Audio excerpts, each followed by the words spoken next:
Welcome to Self-Funded. I'm your host, Chrissie Francona. 10 years ago, starting a business around yourself was something reserved for celebrities. Today, professionals everywhere are breaking away from the 9-to-5 and building businesses around their own experience and expertise. On this show, we'll explore what it really means to be self-funded, the movement of professionals carving their own path, creating cash-flowing businesses, and building lasting impact without waiting for permission. I'll share my own journey and talk with others who are rethinking what's possible when you take your career into your own hands. Let's dive in. Welcome to today's episode. Today, I'm talking about how I set myself up for success in 2026. We are now in late January, believe it or not. This month has flown by. And with it, at least for me, I've had all the January things. The kids are sick, the snow, and now we have another pending storm with school likely canceled next Monday. As a kid, I sometimes felt like winter's dragged on, but as an adult, it's so different. January is a blur, February is a short month, and suddenly you're in March and almost to the end of Q1. So as all the post-holiday circle backs are coming to a close and we're getting into an operating rhythm for 2026, I wanted to share how I'm setting myself up for success in 2026 and beyond. A couple weeks ago, I shared the mistakes that I made throughout 2025, and now I'm looking forward to how I succeed in 2026 and beyond. This starts with things I do every year, and I really do two things. First off, I set direction, and second, I create the right enablers.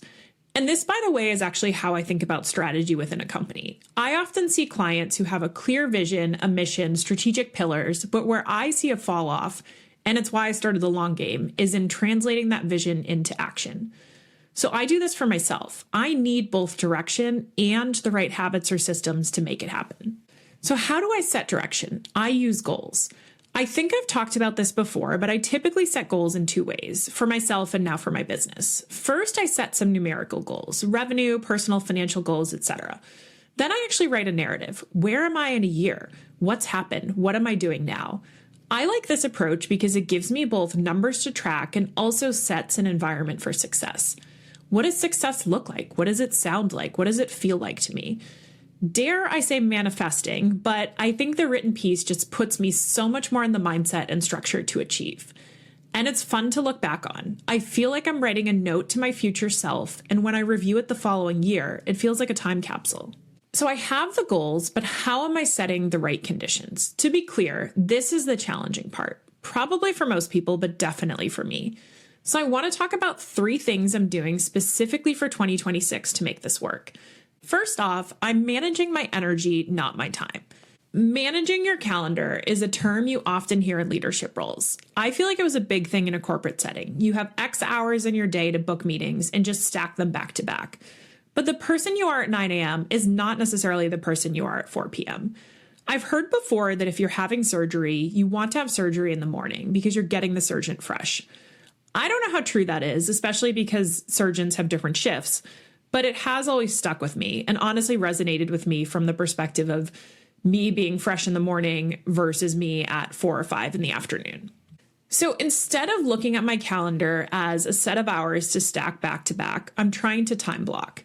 In 2025, I really focused on this within a day, and I'll continue to do that. Deep work in the mornings, client calls, and then more general catch-ups later in the day. And I try to avoid context switching. I try to stack my calls so that if I have extended periods of time to work, I don't have a call just placed in the middle of that time. But I also found this month, and it was somewhat by accident, that I could be super productive on Mondays without calls. I had one Monday where I had nothing scheduled, and I got more done that day than I had recently. And midweek, I'm more productive on calls and have a resurgence of energy to focus on deep creative work at the end of the week.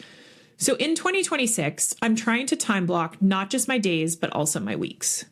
One other thing I'm thinking about is how do I manage my energy when I don't have any? Time blocking days and weeks sounds lovely, and it is when you can make it work. But in reality, there are times when I just have to buckle down and get the work done, like this podcast today, actually. I may not always have the right energy to feel like I can thrive. So instead of putting it off, I sometimes just have to push through. So I try to create the energy that I don't necessarily have naturally. For me, that's having a coffee or tea and just putting my headphones on with some music and just getting into it. It's basically setting the conditions for deep work when I'm not naturally inclined that way. The second thing I'm doing in 2026 is trying to measure my business more in metrics. This may sound obvious, but I feel like with self-funded businesses, it's easy to lean into how it feels or the relationships you're building and not necessarily have the objective view that you would otherwise have with someone else's business. Most of our engagements with the long game are relatively bespoke. It's different time, resourcing, and different focus. Over time, I'd love to productize it more, and I've talked about this, but we're not there yet. So it's easy to say that my business can't really be measured in metrics. But this also lends itself to not being objective at all. When I'm not tracking numbers, it's easy to focus on that emotional side, as I mentioned, and not really assess what's going well and what's not going well. So what am I doing instead? I'm trying to develop more of a scorecard on a weekly and then a monthly and quarterly basis. Weekly, I'm focused on actions that should drive revenue. What does my pipeline look like? How many new touch points am I making each week? And how many secondary conversations am I having, et cetera, et cetera. Monthly and quarterly, what does my revenue look like? My business is on a cash basis, but I manage it in this way on an accrual basis. Basically, what engagements are going on, who's working on what, and what is the monthly or quarterly revenue that we're expecting to come from them.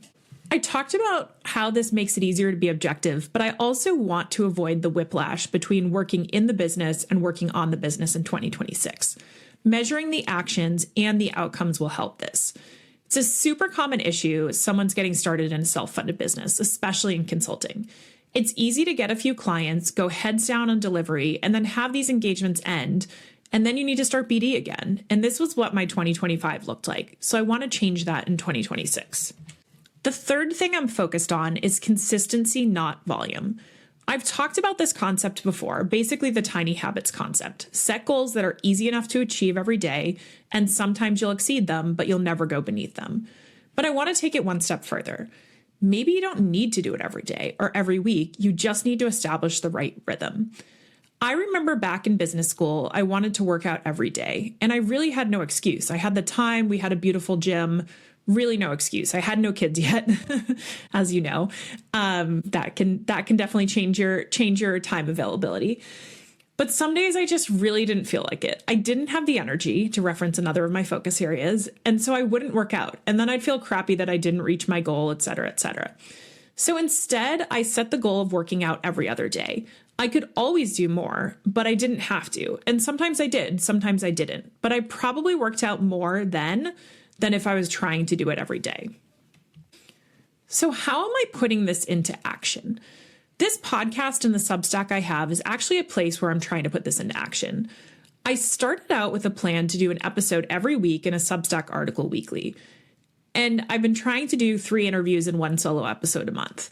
And honestly, it started to stress me out. The weekly Substack articles just weren't happening. And the episodes every week, especially on the interview side, it just takes a lot to get it done. So I've been thinking about what is more realistic, which still allows me to really go for this and try it out.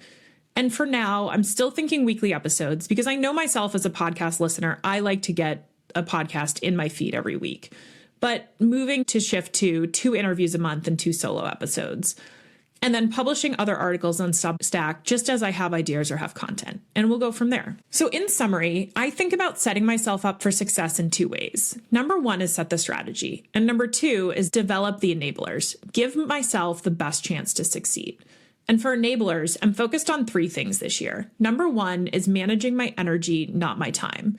Number 2 is using more metrics in my business. And number 3 is focusing on consistency, not volume. So as I wrap this up, I do want to share a big caveat. This podcast is a bit of a forcing function for me to think about how I am running my business, what is working, and where there are opportunities to improve. So I hope you take some inspiration from this, but also companionship and camaraderie. I am figuring this out myself. And hopefully I'll look back in 6 months and at the end of the year, and at both those points, I'll have held on to these habits and that they will have worked. And hopefully you are also setting your goals and the habits that will help you succeed. And you also will look back and say that you were able to achieve them. Thank you so much for listening, and I'm excited to go on this journey in 2026 with you. Thanks for listening to Self-Funded. If you enjoyed today's episode, be sure to follow the show wherever you're listening so you don't miss what's coming next. I'd also love for you to leave a review and share what you're most excited about on your own self-funded journey. And if you want to go deeper, check out my Substack. You'll find the link below. Until next time, keep carving your own path.